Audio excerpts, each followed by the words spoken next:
नमस्कार, थर्ड आई में आपका स्वागत है। हम सब चाहते हैं कि बीजेपी जीते।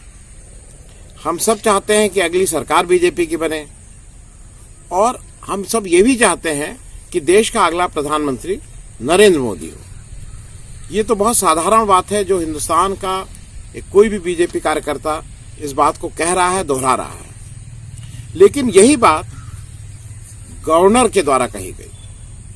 गवर्नर जिन्होंने संविधान पे ये शपथ ली है कि वो किसी पार्टी, किसी दल के विरोध या पक्ष में काम नहीं करेंगे। ये गवर्नर कौन थे? 23 मार्च को राजस्थान के गवर्नर कल्याण सिंह जी ने अलीगढ़ में एक बीजेपी अपने घर पे वो बैठ के बीजेपी कार्यकर्ताओं से बात कर रहे थे। उस समय सतीश गौतम जी बीजेपी के उम्मीदवार घोषित हुए थे। उसको लेके कुछ कार्यकर्ताओं में असंतोष था और वहां पे उन्होंने ये सब बातें कहीं कि भाई इस तरह से आप लोग मत लड़िए और ये जरूरी है कि हम सब बीजेपी के कार्यकर्ता हैं और हम सब लोगों को चाहिए कि नरेंद्र मोदी जी अगले प्रधानमंत्री बने। सभी लोग भारतीय जनता पार्टी के कार्यकर्ता हैं जी और इस नाते से हम जरूर चाहेंगे कि भारतीय जनता पार्टी विजयी हो।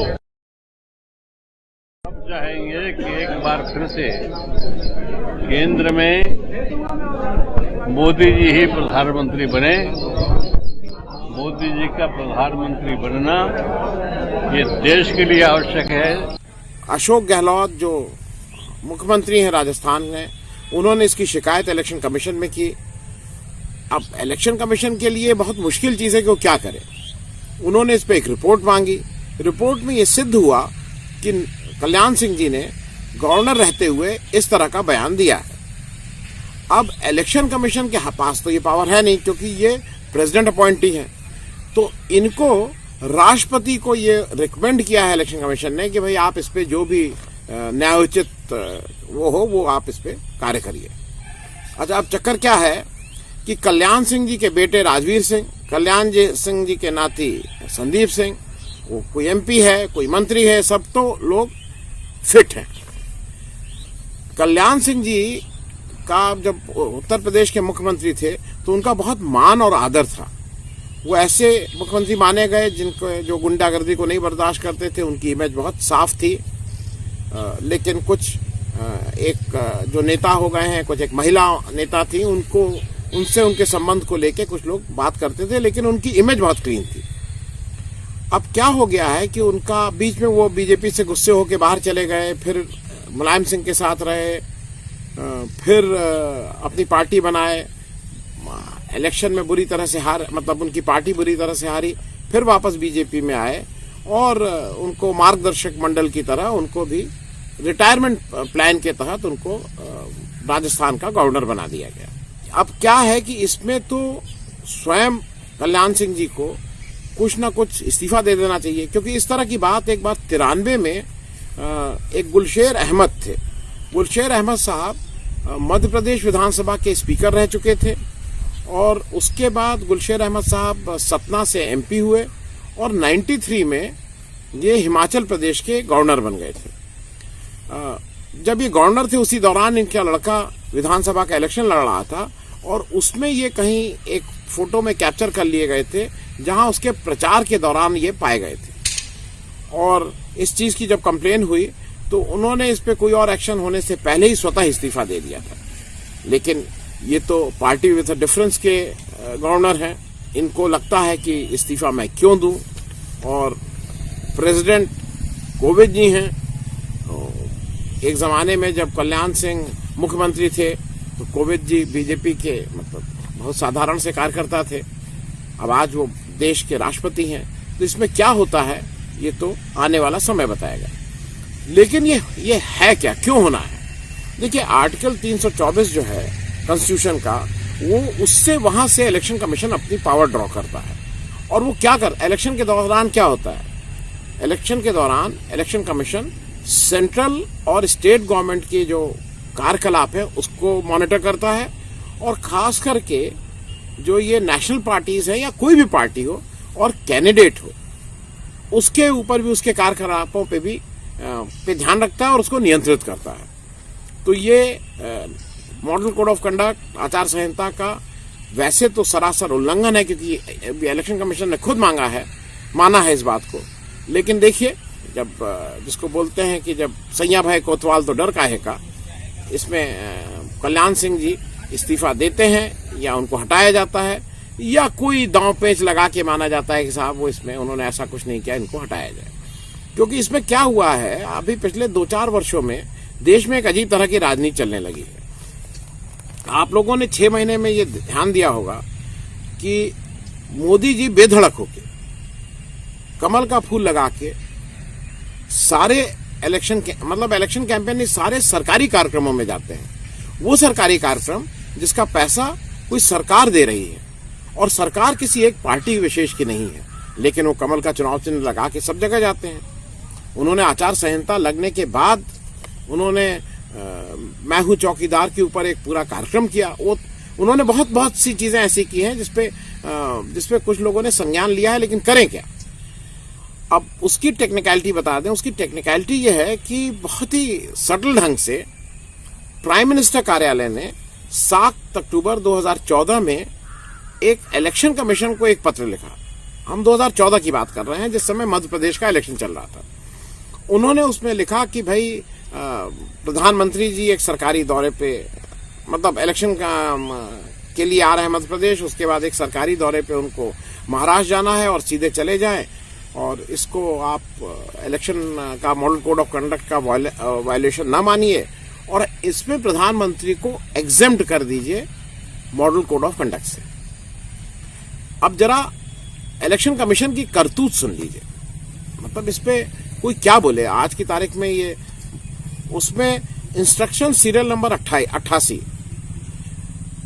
के द्वारा इलेक्शन कमीशन ने न केवल उस एक दौरे के लिए जो 7 अक्टूबर को जिस पत्र के द्वारा मांगा गया था, न केवल उस एक दौरे के लिए उनको रिलैक्सेशन दिया, बल्कि उन्होंने कहा उसमें उन्होंने भाषा की कि we hereby relax this for the current case and for all future elections. मतलब आने वाले सारे चुनाव के लिए प्रधानमंत्री को उस कोड ऑफ कंडक्ट से उन्होंने एग्जेम्पशन दे दिया। एक और आज खबर रही है जो इम्पोर्टेंट है मेरे हिसाब से, वो खबर रही है एक नया दल आया है बिहार में, इंटरेस्टिंग है, लालू राबड़ी मोर्चा। लालू राबड़ी मोर्चा के संस्थापक लालू के बड़े लड़के तेज प्रताप यादव जी हैं।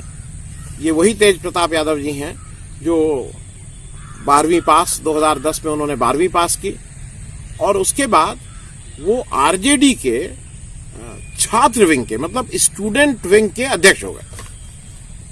आरजेडी का 12वीं पास जो लीडर है वो छात्र विंग का अध्यक्ष बन जाता है।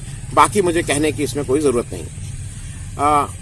तेज प्रताप जी और तेजस्वी यादव जो उनके छोटे भाई हैं, उन्होंने बिहार में कमान संभाली। तेजस्वी यादव जी उप मुख्यमंत्री बने, तेज प्रताप यादव जी हेल्थ मिनिस्टर बने। और बिहार का जो हेल्थ है वो तो आप सबसे छुपा नहीं है, उनकी पार्टी की हेल्थ आपसे नहीं छुपी है।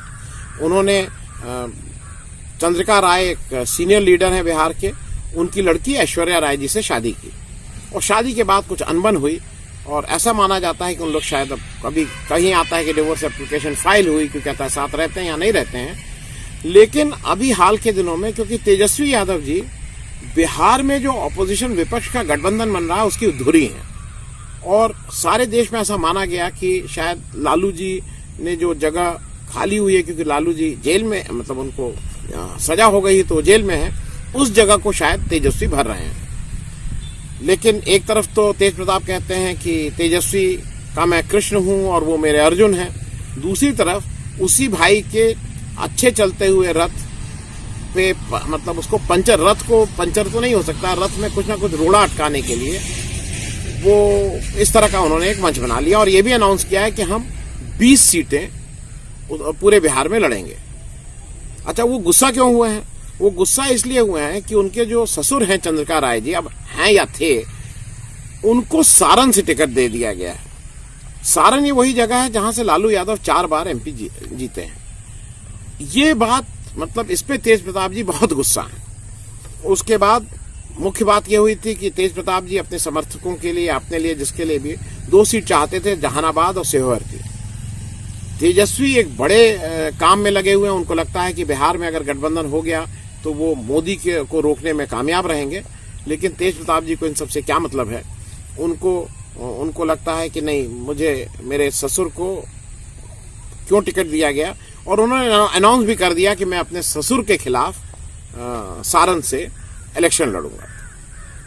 हालांकि वैसे मैंने तो सुना था कि सास बहू की नहीं पड़ती है, लेकिन इस बार लग रहा है कि ससुर और दामाद की एक लड़ाई हम लोग को सारण में देखने को मिलेगी। हालांकि वो अपने तेजस्वी के लिए कह रहे हैं कि तेजस्वी तो बहुत अच्छा है, लेकिन वो बैक्टीरिया से घिर गया है। मतलब कुछ नेताओं को वो बैक्टीरिया बता रहे हैं। तो ये मुकाबला ससुर दामाद का मुकाबला भी इंटरेस्टिंग रहेगा। आज कल एक बड़ी खबर ये थी कि कांग्रेस ने अपना मैनिफेस्टो लॉन्च किया। उस मैनिफेस्टो की 5 मुख्य बातें जो मुझे लगती हैं जो इम्पोर्टेंट है। सबसे पहला तो उनकी न्याय स्कीम है, न्यूनतम आय योजना की जो बात है उस पर उन्होंने काफी जोर दिया है। उसके बाद उन्होंने रोजगार सृजन की बात की और कुछ नंबर्स को बोला है कि 22 लाख है कितने रोजगार अगले 1 साल या 2020 तक करेंगे। उन्होंने एक बहुत अहम बात कही है। उन्होंने कांग्रेस ने अपने बजट में कहा है कि हम एक किसान बजट अलग से पेश करेंगे, कि किसानों की हालत को देखते हुए उस हालत को सुधारने के लिए अलग से एक किसान बजट पेश करने की बात कही है। उन्होंने एक बात और इम्पोर्टेंट कही है कि देश की शिक्षा पे 6% जीडीपी को, जो भी देश का जीडीपी है उसका 6% शिक्षा पे लगाने की बात कही है। अगर ये हो जाता है तो एक बड़ा बदलाव शिक्षा में आ सकता है, अगर ये हो जाता है उसके साथ। और आखिरी बात जो मैं पहले भी कह चुका हूं कि उन्होंने इस जो जेंडर इक्वालिटी है उसके तहत उन्होंने कहा है कि 33% रिजर्वेशन हम मतलब लोकसभा और विधानसभा में इस देश में महिलाओं के लिए इन सीटों को आरक्षित करने की बात करेंगे। अगर इस पे ये हो जाए, ये बहुत दिनों से पेंडिंग है, पिछले 40 साल से पेंडिंग है ये विधेयक, ये हो जाता है तो महिलाओं की जेंडर इक्वलिटी के लिए ये एक बहुत बड़ी बात है। धन्यवाद। आपको हमारा कार्यक्रम अच्छा लगा तो कृपया सब्सक्राइब करें और साथ में वो छोटी घंटी भी दबा दें, जिससे आपको जब भी कोई नया वीडियो, नया एपिसोड अपलोड हो तो आपको उसकी सूचना मिले।